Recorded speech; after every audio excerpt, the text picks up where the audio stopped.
Welcome back to the JumpifyLabs podcast, the show for founders and coaches who want growth without the guesswork.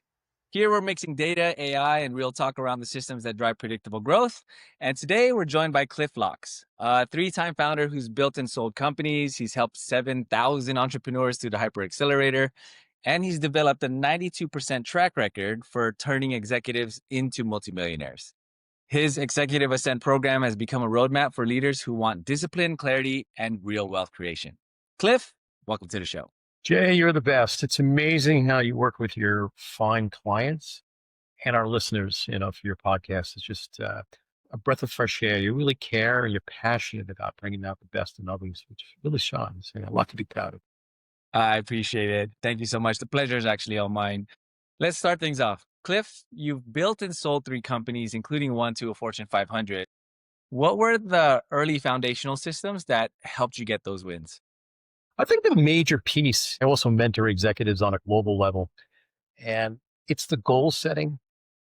An individual really needs to have their written goals down on paper and sort of a vision of success. And it makes it very easy for either the mentor or the individual to be able to scale their lives, their businesses, help their teams move in a positive direction. But we all need a plan.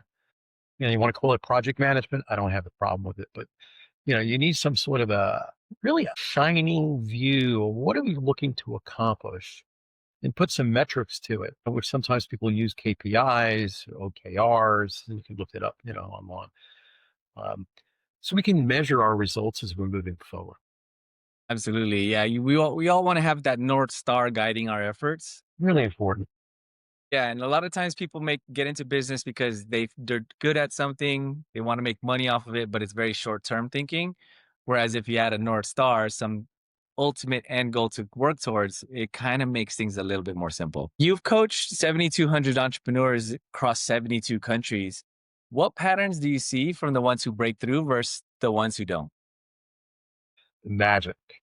I'll tell you, it's amazing in 15, 20 minutes asking a couple of nicely worded questions to the entrepreneur or the founding team. I'll tell you if they're going to be successful or not. So there's some key characteristics. And it could be in one individual, it could be in the team. Are you a hipster, a hacker, or a hustler? So the team has to have these criteria. So a hipster, a hacker, and a hustler. And this characteristics actually helps the team flourish and do well. I mean, the other piece of it, who are we serving at this point? What are we solving? And go to market piece. Who's the first, let's say 100 customers? It could be a little wider on e-commerce. Who's the first 1,000 customers? We have a moat around what we're building. Can we protect our area at this point? One of the takeaways for our listeners, if you go in and you either wipe over your website and you go into either ChatGPT, Perplexity, Grok, just any one of the AI and ask it to do a SWOT. So a SWOT analysis on your company. You'd be very, very, really insightful on the learning that can take place by just doing that one item. And it only takes 2 minutes.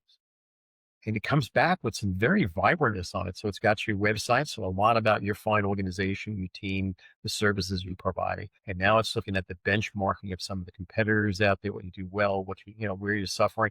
And it's not just using your website. It'll go out to much broader in that large language models and pull in additional details about your fine organization and the competitive landscape. Most people don't take the initiative, which is kind of like, it's not hard, guys, ladies, let's do it. Let's learn more about, what we can achieve and thrive and build great companies. And, one of the nice things is I make multimillionaires out of my clients. I love when other people are doing well. It makes me happy when others are doing well. And they're figuring out their lives, their family, their businesses, the team piece. If you really want to go in deep, for our listeners, just give some thought. If we really are passionate about what we're doing, we want to help our customers. We're going too deep. So we have our clients, our customer, and we're really looking at how do we help our customers serve their customers. Most people are very, I don't want to say superficial, but they're only interested in their client. And it's like, no, go deeper. Figure out what makes your client thrive and what services you can provide to help them do what they're doing. You become part of their team. And to me, that's magical where you're really looking after the clients and individuals, how they need to put systems in place that allows them to move in a great direction. Jay, we've had a great conversation and we talk about agentic AI agents. I think all of us are going to have 5 or 6 agents. There'll be one agent at the top that actually coordinates the efforts of the multiple agents, have quality assurance in there, maybe marketing, sales, a financial side of it. Each one of the different agents have different expertise. But this is coming much faster than most people understand. Elon bought something up a day ago. By 20, he thinks everybody's going to be a superstar or we're going to be unemployed. So, when you're looking at it, Jay, you do a really good job where you're helping people upskill and you're giving people and the folks that you bring it onto your podcast this thoughtfulness. Get yourself educated. It's not that hard on where the direction is. I'm always looking 3, 5, even 10 years out. What does it look like? It's not that it's anything scary. It's just like there's a progression there and innovation's happening faster. It's exciting. And the technology it's not about today. I'll give you another example. When you look at buying and selling a company, so mergers and acquisitions, the individual acquiring the company is looking for future cash flow. That's what they're buying. Now, it should be profitable future cash flow, and that's what they're acquiring. So when you're looking at that piece, you start to look at, all right, they're interested in what the future looks like. So if you go out there and say you want to sell your fine organization, listeners, it's storytelling. Did you put the team in place where you've got this bright future and you can articulate it and do it well and know your numbers and have a projections into the future that you can bring to a potential acquirer, the buyer, and be able to lay it out? Now, you may have an earnout. You may be staying around for 18 months. Well, the earnout means you have to perform. They may not give you a check for the full amount of money for that acquisition piece. So can you automate more and more inside your organization? The answer is yes. Is there learning involved? The answer is yes, very much so. Is it hard? The answer is not. Okay. Easier. You got to take an interest in it. See, most people are involved in the day-to-day minutia and they're putting out fires in their organization. So here's a hint. If you take I use Calendly, others use other tools, to coordinate their days. Fridays, you can't get on my calendar. The last week of the month, you can't get on my calendar. Why? Because I'm doing some deep thinking and deep work on what is the future, who am I working with, what are their needs are. So you need to actually have some quiet time so the brain does some great things. And then I'll leave off with one other thing. When you first get up in the morning, the brain is an amazing tool with the creativity. If you capture what is going through your mind at that time when you're just waking up before you get out of bed, it's such a powerful tool, the subconscious mind. Either write it down or immediately go out and do those in what came to mind, because it's the magic in life, meaning we all have the superpowers inside of us. And the Lord never gives you more than you can actually handle, meaning, the highs and lows in life. Okay. You'll get tested. That's okay.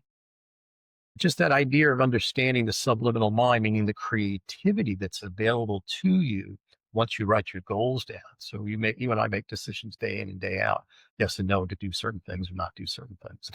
Return a call, do an email, contact a client, do a report, whatever it may be. Well, if you write your goals down, the things that you say yes to are actually subliminally, meaning you're not thinking about it, towards moving you towards, fulfilling what your goals are and your vision of success. Simple tool, goal setting, 15, 20 minutes. I have a course that I have on my, what we call a learning management system. And others may hear it as an LMS. And it's the ability to really understand the vibrantness of why goals work so well. The tool, once it clicks, it's magical. So I brought this into my children's lives. I have 3 children when they were 14. Now they're, 32, 34, 36. Okay. I'm stunned on and proud how well they've done, but realize it was their goals, their road, their wins, meaning helping them stack wins on top of wins. Okay. Playing well in the sandbox, meaning working with other team members, clients, taking responsibility for themselves. And the nature of goals is that you should continue to add color and detail and timelines to things. And you'd be blown away in a positive way how you achieve things. Meaning if you write it down, you're going to do better than that. Wow. It's kind of neat that it happens, but of course it happens. That's the power of the goal setting piece and being yourself. We're not looking to change you. We're just trying to incite you to, can you go out there and continue to learn?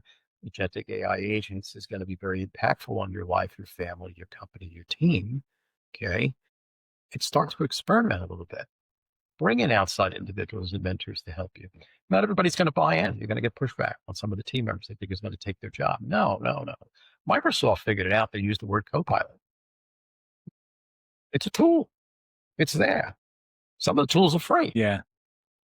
There's a lot you're saying there that I want to unpack, and I definitely want to get into your executive ascent program, which I imagine is what's housed in your LMS. But I also want to unpack a little bit more of your Triple H framework, your hipster, hacker, hustler. Can you talk a little bit about those roles? Well, the nature of when you're looking at a team, a founding team, you have equity distribution between partners or co-founders. You've got clients, you may take in some VC money. And they're looking for certain skills, meaning, and it's not me sharing this with, unique. We're betting on the jockey. It's not about your fine organization. We're looking at the team. Are they going to be able to execute? We know they may pivot at some point, meaning the company will look a little different. The clients may be different as they go to figure it out and they work towards getting a profitable stream of income coming in and serving a larger group of clients. So the underlying characteristic is somebody's going to need to do some coding nowadays. Everything has got some sort of programming involved. So if you had somebody part of the team that could manage that piece, it's very positive. Sales, everybody's in sales. We got to bring revenue in. And I'll stress the word, we need to bring in profitable revenue. So it's okay to fire clients. If the client is not profitable and it's making you crazy and you're dedicating an enormous amount of time to service that client, it's okay to replace that client with somebody else that's going to fit your particular model better. You'll be able to do higher level of service and service more individuals. So just give that some thought. You can't be everything to everybody. The other piece is it takes 3 to 5 years to become an expert. So you got to stay with something for a period of time to become an expert and get paid like an expert. Our young people want to jump around. Well, you're not an expert at that point.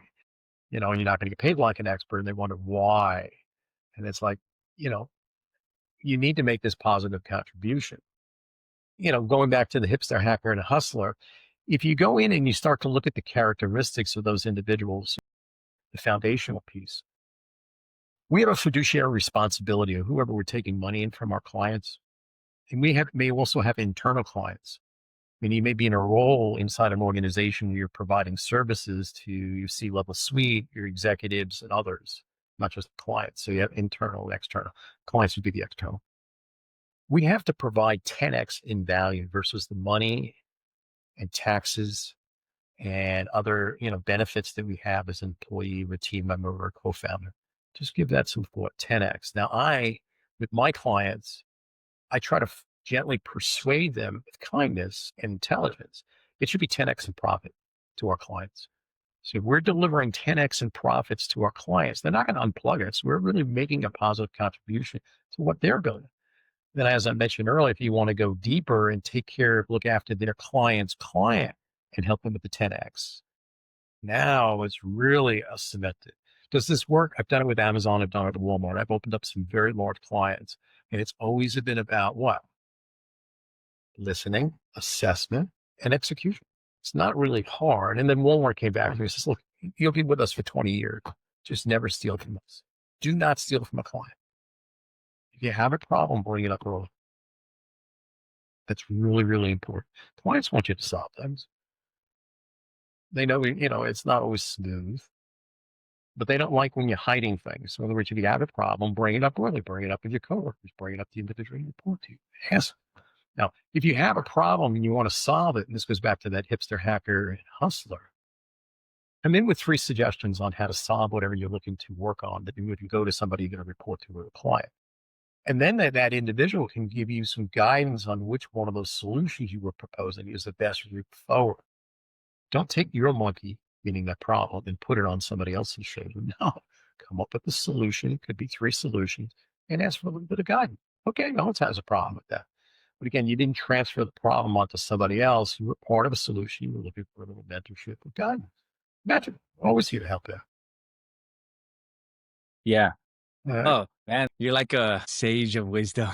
Well, I love people. I love when others are doing well. I mean, I've had 250 employees. I had 2 million square feet. I got a president and CEO who's not showing up to work. I'm running a company that size.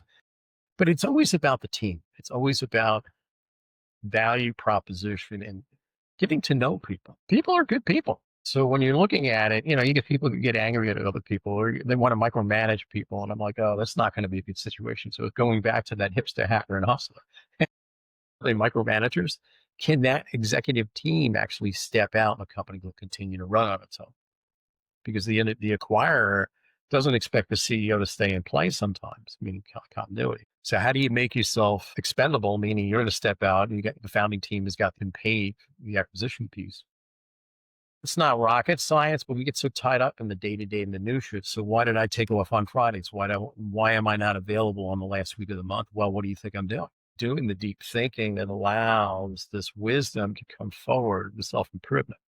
I mean, the other side, I've written some books, here, empower your leadership. When you're looking at, essential leadership skills for the next generation of leaders, there's a lot of folks out there. It's crazy. Very high net worth individual has $10 million worth of assets, not counting their primary home. 70% of that wealth is gone. Think about this, 70% of the wealth by the second generation and 90% by the third generation. Children are entrepreneurs, like you're listening. They've never really put anybody to work. And can you be this? Yeah, you can be a self-made millionaire. It's not really that hard. You need some mentorship. You need your goals written down on paper. And if you come back to me and you say, look, I'm looking to put away $10 million after taxes, no problem. We'll work it backwards. So what are you really, really good at? What are you passionate about? You love doing it. It's got high margins and you get paid. Think about it. Yeah, let's talk about that last book, the self-made millionaire part. I'm Okay. sure it's a buzzword that people are going to be interested in becoming. You've had the 92% track record of clients becoming multimillionaires. That's through your Executive Ascend program. Tell a little bit about how you're helping leaders accomplish what they can't normally do on their own. It really is looking at the strengths of an individual. And I shared with you, what do you really, really love? What are you really, really good at? It's got high margins and you get paid. So we're looking at the strengths of an individual and where they are situated. Look at the team, look at the family dynamics. I fix families also. Dads need to spend quality time with the children. It's not rocket science, but we get busy sometimes in their lives and we don't put the quality time in the family working. That has an impact on our children, the next generation. One way to get around that is, why not talk about business at dinner? Make it home on time and have dinner with the family. Bring up things that are going on in your day. Take your children to work. All right. Let them see what you're doing. Bring them out to the field. Go on a sales call. Take them in with you at this point. I mean, you get okay from your clients. Your clients love this stuff. I saw somebody do something really, really well. It was a CEO of a medium sized company, $100 million company. Daughter came in, young daughter, probably around 6 years old, had drawn something with crayons. He stopped the meeting. He was the central part of the meeting at this point with his team. She put her on his lap and put some time into her, even though it was interrupting the meeting. But it brought something very rich and warm in the family is important. I can't delegate it to somebody else. So the takeaway is, if you're looking to spend quality time, I'll tell you what I did. I was a scout leader, Boy Scout leader. I wore a uniform. My kids were Boy Scouts. My kids wanted to play soccer. I was a soccer coach. So when you're looking at it, I put on a uniform and I'm teaching the kids. You get the education you need on the front end to be able to help them move forward, but you're involved in their lives. But you had to dedicate the time in your calendar, because I was a scout leader and also a coach. So now the kids look back, my dad was involved in my life. My moms are the same situation. They're a little closer. But the old days, moms never worked. They usually worked out of the home. They had a lot. They were busy. And this need for two incomes to be able to support the home wasn't always that way. Okay. You're looking at the agentic AI and you're looking at, what Elon's bringing out to the market, articulating it. I just wrote a LinkedIn article um, that summarized Elon's thought process on that, what the future looks like. And it's on LinkedIn and on Cliff Locks. You can just look me up. And my last name's Locks or in the notes podcast. Don't let it scare you. get highly motivated to try to figure out how you can use the tools to upskill yourself and really bring some great things to your family, the team, and the organization, plus the clients. You want to go further, again, the clients. The Executive Ascend program is a program to really help individuals to take ownership of what their future looks like. You can design a future you want. It doesn't all have to be income. It's about what does your personality, the legacy piece look like, the family piece. And you have these earnest conversations. And we're all kind of a little different. It's if I'm in Asia or I'm in Dubai, it's different than what we're doing something in Italy or Sweden or here in the States. Families, okay? The dynamics, how we take care of our parents, our growing parents, the sandwich generation. You have children, you got your own life, and you have your own parents that you're looking after as they age. Life, you and I had a very nice, warm conversation. Life is interesting. The ups and downs in life. You can throw a pebble into the pond and you get little ripples, the ups and downs in life. Or, I grew up on Long Island in New York, and I go to Jones Beach, and they got some serious waves, not Hawaii, but they get some serious wave that'll slam you into the ground. You have to be body surfing. It's just, you don't need to get hurt or anything. It's just this concept of being aware that those waves are powerful. Do you want the ups and downs of the, waves? I've gone sailing for a couple of months, and they're 30, 40 foot, 30 and 40-foot seas. I know who's in control. The Lord's in control. Okay. It's pretty powerful out there, out in the middle of the ocean, the sailboat. So just trying, when you're looking at it, you want little ripples in the pond, or you want these highs and lows in life. The individual's in control.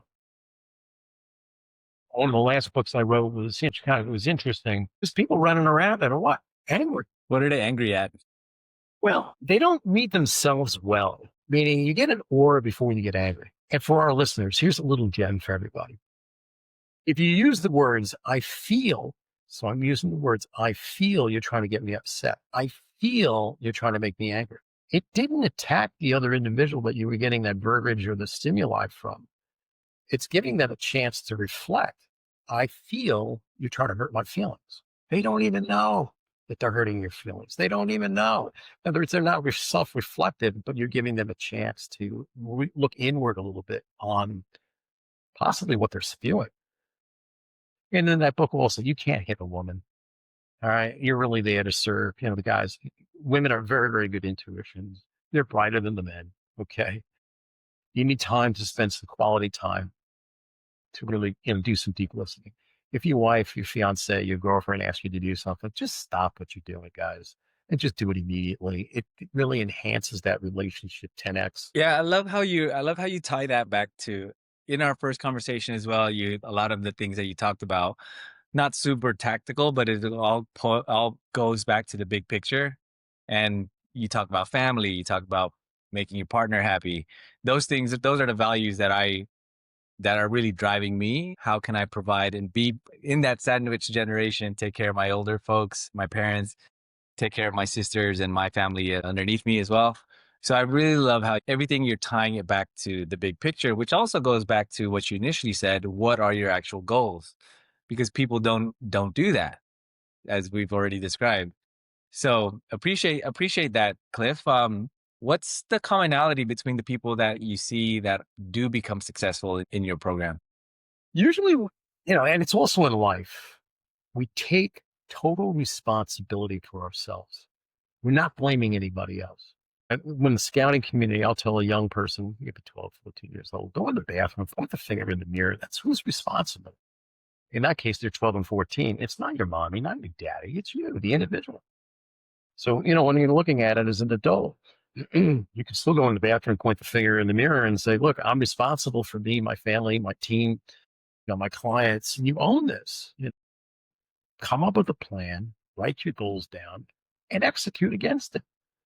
And you want to go a little further, add the KPIs, the OKRs, again, you can look that up to really put some metrics together that you could measure how well am I moving in a great direction? Am I exceeding my expectations at this point? Success is not an accident. It's a plan with execution. Okay. We can all be successful is what I'm gently saying to you. Yeah, I know life has got its ups and downs. We spoke about the pebble. We spoke about the ocean with large waves. All right. But you're in control on if you want the pebble with the small little ripples or you want the high end ups and downs in life, like the ocean. It's not coming at you. It's how you handle the planning and the execution piece on how life treats you. Right? If you and I are going out there and we're doing 10x for our clients, they're not going to unplug us. You don't have to go out there and do some amazing things. No, you're really conscious of providing value. You spoke about a SWOT analysis. You could do a SWOT analysis on your client or client's client and figure out what areas that need to get addressed at this point. AI is really, really friendly. You can't break it. It's really polite. It'll come back with some later questions and ask, would you like me to do this? Just say yes. It'll go a little further. Again, I'm only asking people to think about it. It's 5 or 10 minutes to go deep on something and get the learning you need. The day-to-day minutiae of running the business is not really making you a ton of money. It's a process, but really putting the time in that thoughtfulness, meaning the Fridays off the last week, let's say with your calendar to do the deep thinking and the creative that you need is the magic to bring yourself, your best self to the engagement. They be family, business, teams, clients. Is it hard to figure it out? The answer is no. Is it easy to be a multimillionaire? The answer is it's getting easier and easier. Another sage thing, if you're going to start a company, don't quit your job. Please don't quit your job. Now you'll hear others, oh, you got to be totally into that. I'm like, no, make sure you got the financial wherewithal that you're paying your bills, you're living underneath your means, and you're scaling and you're growing, you're learning, you're building a great team around you. Hire brilliant individuals. Don't micromanage people. Me as the CEO, my goal is what? I eliminate challenges for my team. My job is to remove obstacles. That's my sole job. Give me my vision of success, the goals, share that culture, and remove obstacles for team members because I hired bright people. Leave them alone. Let them bring their best selves to work and work together collaboratively, create a 70. I'm not the average individual out there because, in my early days, I used to give 50% of the profits to the team members. Okay. They stay, they play, they get overpaid. It's a privilege, but I build a company to sell. There's going to be a transaction. They'll get an employment contract, but everybody knows they're appreciated. They bring their best self and they're doing their best work. Also, when they spend money and you're doing revenue sharing with them, profit sharing, it's called what it is. When they spend money, they're spending their own money because it decreased the profits, let's say. Or they go out and they're selling and they're doing some great things, they're actually increasing their own profit. So just give that some thought. We're all in it together. Our motivations can be a little different. Everybody thinks it's money, money, money, but it could be prestige, how they're treating individuals at this point. Do they look forward to going to work? Monday's the true telethon. I'm an EMT paramedic, firefighter too, and a hazmat technician. These were hobbies. They were volunteer work. Okay. There was a lot of learning that took place. Monday is the number one day to have heart attacks. They don't want to go back to work. So something's going on inside the dynamics in that organization. They don't want to go to work. Okay. So just give that some thought. What's going on in your work environment at this point? Is it a pleasant place or is it hostile? When people quit, they fired the boss or the individual they reported to. They left. They're tired of some sort of nonsense. Yes, there is an opportunity. They may do better somewhere else in their own mind, higher compensation, maybe they want to grow, stretch a little bit. But it's just this thoughtful process. When you see a company doing a lot of hiring, there could be a lot of churn going on in the company, meaning their hires versus really putting in processes they need to serve the clients well and put the team together. It's doing some great things internal. We all have internal clients, external clients. Treat your internal clients as well as you're teaching or treating, your external, your clients. Just give that some thought. Your coworkers, the accounting function, legal, just their support, but they're internal clients. What do they need to be able to serve the organization at this point? Don't make their lives miserable.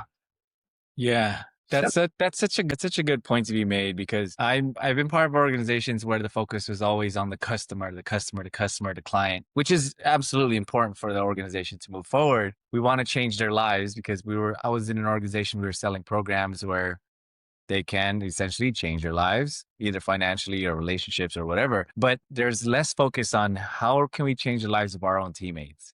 And that's where I really focused on. I felt like there was a big lack in that department, as in we're talking, I hear leadership talk to the teammates like almost down, putting the clients on a pedestal, which again, I understand that, but also why are we discarding this part, which is super important? So I absolutely agree. And again, I feel like I'm just soaking in so much good information. I'm just a student listening to a wise sage just giving me all this knowledge. But for someone resonating with your message, Cliff, what's the best entry point into your world? Well, I think it's a self-reflection. Are you ready to get some mentorship? Ask yourself, are you happy with your environment that you're in? And you happy with your life, happy with your family, happy with the team, who your clients are at this point? Once you make a decision that you want something a little different, where you have a goal and you want to actually achieve it and you want some mentorship. I help individuals make sure that they've got the goals written down, but they're actually positive affirmations, meaning items that they can work on that are actually move them in the direction of what they define as their success. I'm rooting for my clients. I want them to be successful. It makes me happy when my clients are successful. And it's not really hard work. It's friendship. There's trust involved. It's bi-directional learning. That's the other piece of it. I'm learning from the clients. We've got a client they took in $350 million. Think about that, $350 million with $2 billion valuation. I've already laid out what the 5 or 10-year plan is. Now I'm going through the team member I'm mentoring. He needs to present that eloquently. He's the top 9 employee of the company. But he was employee number 50. There's 1,500 employees now. The growth is sitting there in that individual making these positive contributions, learning more about himself, and be able to talk to the CEOs, CIOs, CTOs, product management team, VP of sales, 100,000 clients. It's just, again, it's an entrepreneur, but there can be a small company too. It could be 12 people. They're working on the same kind of things. Systems will be a little different because you have a mature company that's, got 100,000 clients and being able to serve that. And they're in natural language processing, linguistics. And you and I would know it as translation. But again, the agentic AI agents, are they ready? The industry is ready. Are they ready to do the implementation? Does this the individual I'm coaching? The answer is yeah. Is it okay? All right, I'm there to help somebody, but I know what's forthcoming, and I'm trying to get people to put the time in to do their own research. How can they fit in to have this really powerful, thoughtful life? The last takeaway, Jay, we can't take any money with us. You don't take no money when you're in the afterlife. Go enjoy your life, build a great life, legacy piece, give back, look after people, look after your team, your family, the children, the next generation, mentoring young people. We all have a fiduciary responsibility to make things better. It doesn't take much. If you look at what's going on in social media, get a little derogatory on the left, creating chaos. That's not what life's about. It's about uplifting people. Take ownership. It's Be a good citizen. We care about others. AI, one of the things AI can't do right now, it's not humanistic. In other words, it doesn't have the deep thinking that you and I and our listeners have. All right. In other words, that human piece, the feelings, the emotions.